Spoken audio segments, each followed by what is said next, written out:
Welcome to the 2 Pages of Mystery podcast, now part of the Coil Entertainment Network. I'm your host, Rob Steele. Want to make sure that everyone understands the purpose of this show, and that is to get your stories published. Seriously, it's very hard to become published these days unless you've already been published, which makes no sense if you haven't been, because that means you can't. But you can here. So send me your short stories. I will turn them into ebooks, available for free on the website. Check it out right now, 2pagesofmystery.com. And I will also turn it into an audiobook, available in this podcast. Well, okay, not this episode, but this podcast. So send your friends there, send your family. Better yet, send me your stories. But seriously, go to the website. You can listen to the back catalog of shows and get ebooks versions of the last several stories. And if you really want to, you can go to Amazon or Barnes & Noble or wherever you happen to buy actual books and buy 2 Pages of Mystery, Volume 1, which is, I believe, 23 of the first 25 episodes, now available in a handy hard copy. It's a fun read. That's the whole purpose of this, is to have fun with a mystery. Are you interested in being part of this? Like I said, send me your stories. Yours could make the cut and be in 2 Pages of Mystery, Volume 2. This is the part where you might get paid for sending me a story. What a concept, right? Anyway, I would like to thank iTunes, the Google Play Store, and the Happy Hour Network for passing the show along. So, without any further ado, let's get to today's story, where Lieutenant Cooper Wright tries to take a night off and enjoy a hockey game. But let's be honest, if that's all that happened, it would be a pretty boring story.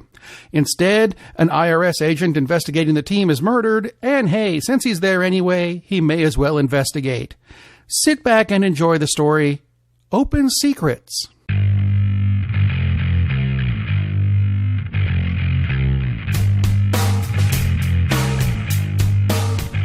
I believe I had mentioned I had tickets to come back to the Ice Palace to see a hockey game. I've been looking forward to this game for quite a while. I grew up a hockey fan. Wanted to play when I was younger. Have my name on a hockey card. Cooper Wright, right wing for the Detroit Red Wings. Unfortunately, I was a horrible player, and that never happened. This is the first year of this expansion team in town, and I haven't gotten to see a game yet. But my favorite team is in town. Local team versus favorite team?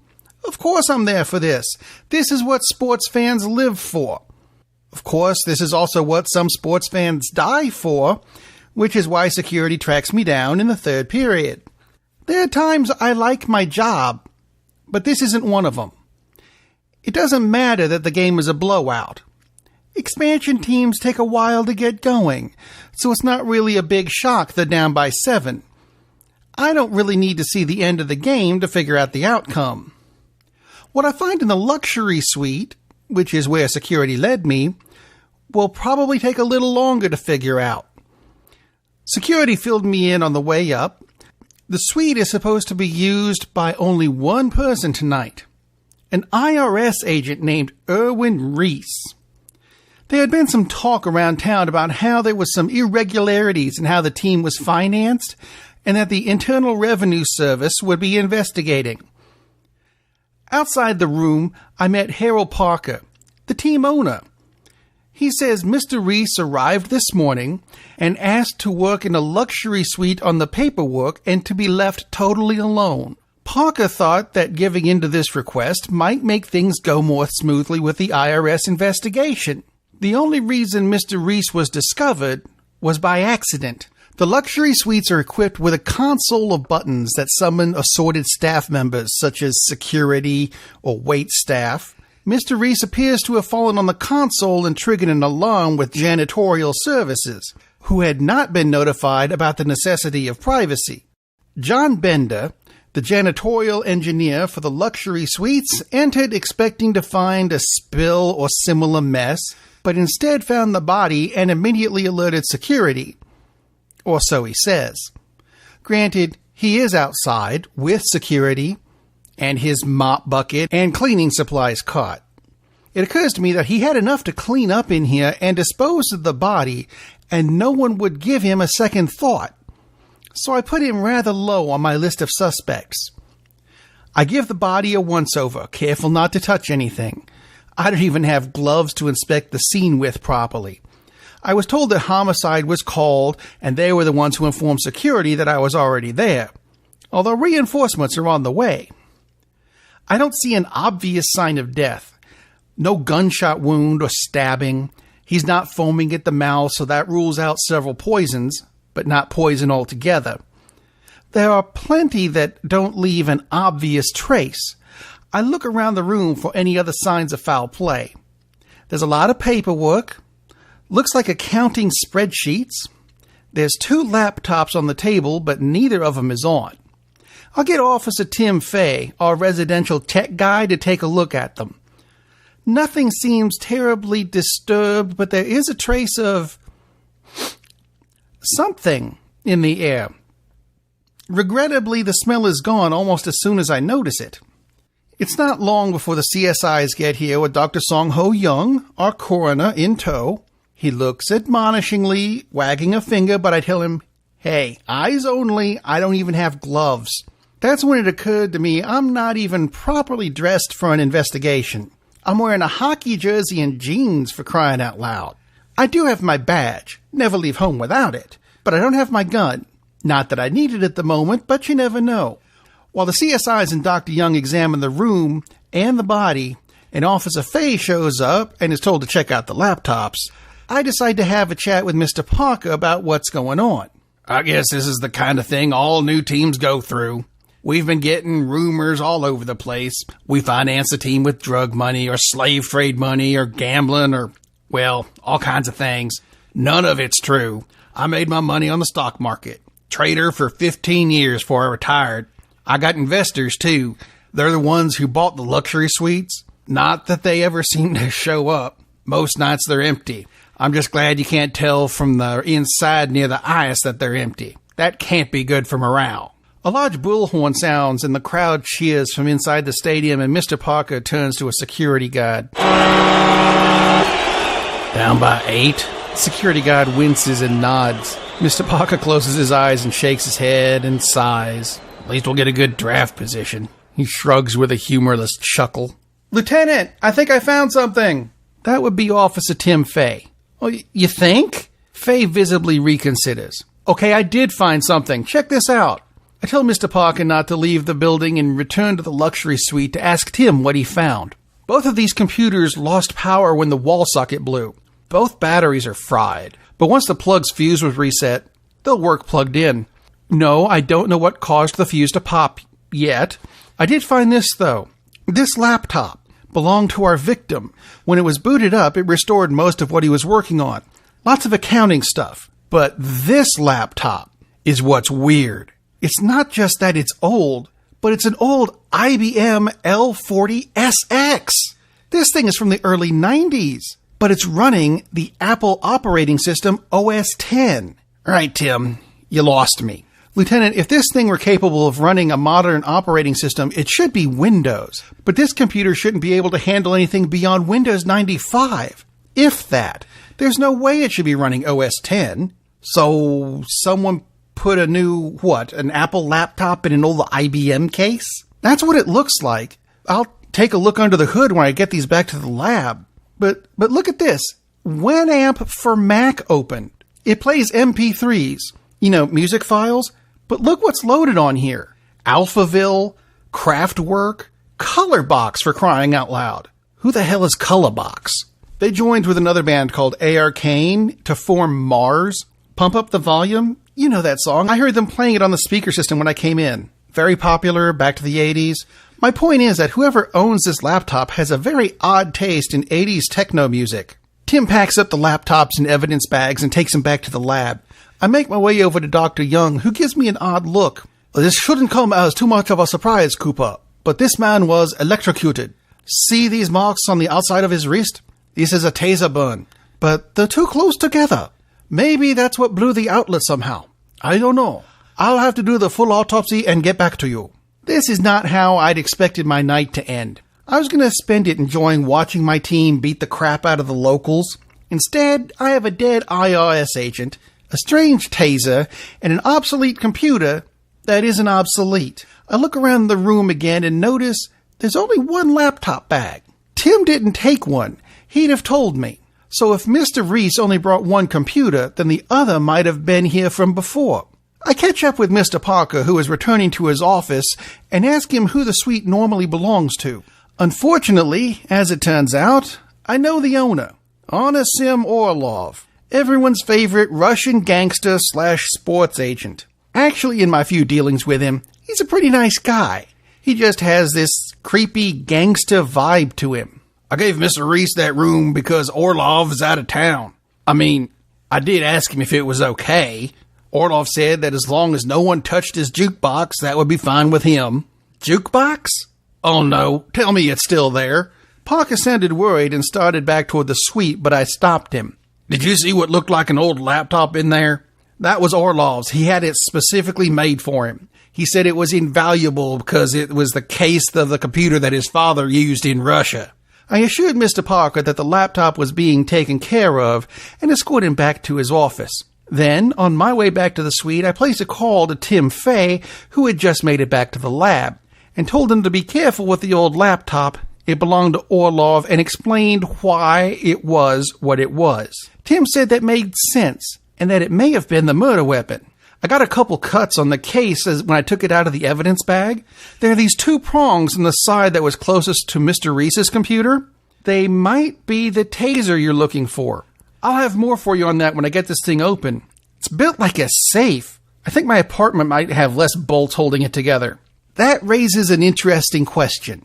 Does this mean the laptop was tampered with and someone is really after Orlov? Did Orlov booby-trap his own jukebox? Was Orlov after this IRS guy? Was someone else after the IRS guy and wanted to frame Orlov? When I get to the suite, I sit down to clear my head. There are just too many questions. I'd like to ask Orlov about his laptop jukebox, but he's out of town, and I never actually got his phone number to call. But maybe I have the next best thing. Last time I saw him, he was with an accountant. At least, that's who he claimed she was. Scantily clad, pretty young woman. Could have been a, well, let's say escort. Now, what was her name? Annika. There we go. I call into the office and Detective Manny Vasquez answers. Brilliant. Manny's good at this stuff. I ask Manny to track down an accountant in town named Annika, and how quickly he can do it. He puts me on hold. Jeez, I didn't realize our hold music sucked this much. Manny is back in no time and gives me the name and address of an Annika Pasternak. I give Miss Pasternak a call, and a quick conversation later reveals that not only did Orlov weaponize his laptop himself, he bragged about it, he found a way to use the deduction on his taxes, and then he found a way to brag about getting the deduction on his taxes for weaponizing his laptop. That narrows down my questions quite a bit. No one sabotaged his jukebox, except Orlov himself. Now the question becomes, did Erwin Reese accidentally set it off, or did someone set it off on him? Mr. Parker, of course, is at the top of the list. He knows Orlov, and therefore we can assume Orlov bragged about the modification to him. But his motive is a bit wonky. Sure, he'd like the IRS investigation to be over with, but killing an IRS agent would bring more attention to the situation, not less. Parker has to know that. So maybe it's someone who didn't want the team to be here in the first place. But that doesn't really work either. They're here, and if the investigation goes south, the team isn't likely to move. I hate square one. Who else besides Parker would have a motive? Who else was involved? John Bender, the janitor? No, it has to be someone I haven't talked to yet. Security said the cameras in the room were disabled at the request of Anasim Orlov. That doesn't surprise me and means we have no footage of the act. The cameras outside showed no one else entered the room after Parker left him there around noon until Bender showed up around 9. That means Reese had to have electrocuted himself. But did he do it on purpose?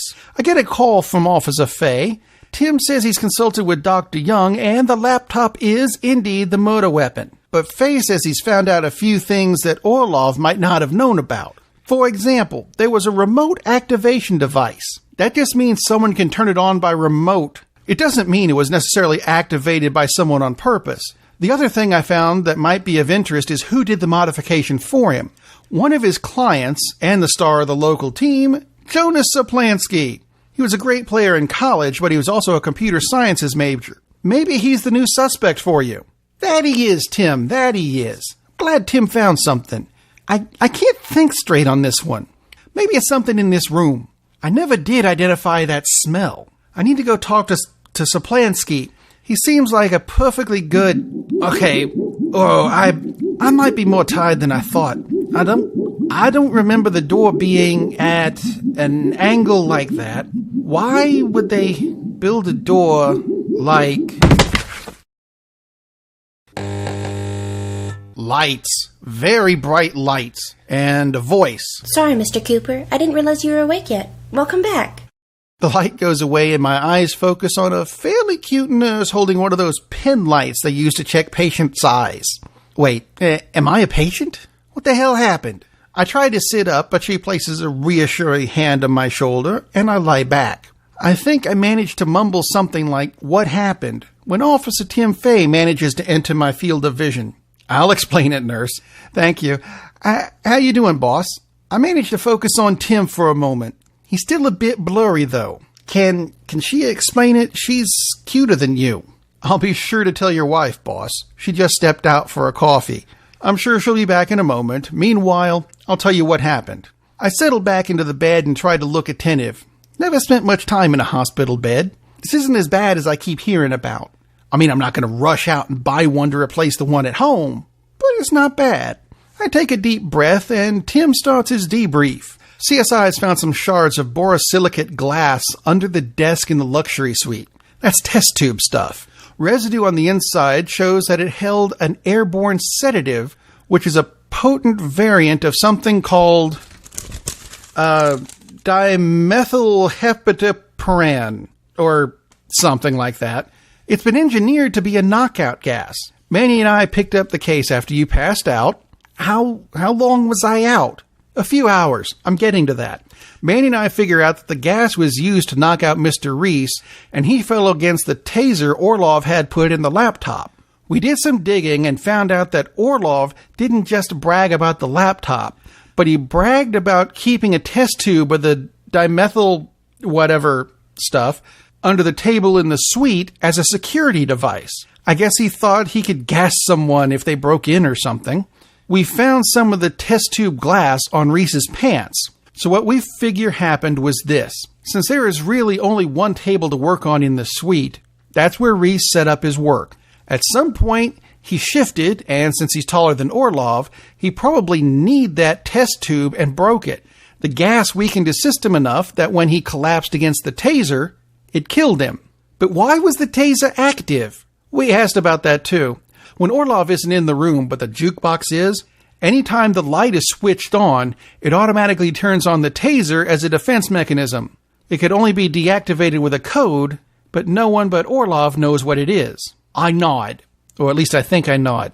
Still feeling really woozy, and not sure if I'm completely functioning properly. I talk to the doctor. He says, since you were in the room so close to when the gas was released, it affected you too. Mr. Bender, that janitor guy, is in a room here too. But when the CSIs and Dr. Young and everybody started moving around the room, it dissipated pretty quickly. That's great. Again, I think I say that out loud. I try to sit up, but Tim stops me. Nope, sorry boss. You get bed rest at least for the rest of the night. Doctor's orders. I slump back. I guess I'm too tired to argue. By the way, did you get to see the end of the game? I'm pretty sure I shake my head no. Oh, boss, you should have seen it. Final score was 9-8. That was the most miraculous comeback. You should have seen it. I think my stomach just dropped out. Seriously? I was in the building for something like that and I didn't get to see it? No, boss, 8-zip. But if you fell for that, it's proof you need more sleep. I wasn't about to argue with logic like that. Besides, these hospital beds aren't that bad after all. I hope you enjoyed the story. If you have any comments, questions, or want to submit your own story, contact me through the website 2pagesofmystery.com or just email me at 2pom@steel42.com. I've been Rob Steele, and you've been listening to 2 Pages of Mystery. So until next time, keep 'em guessing.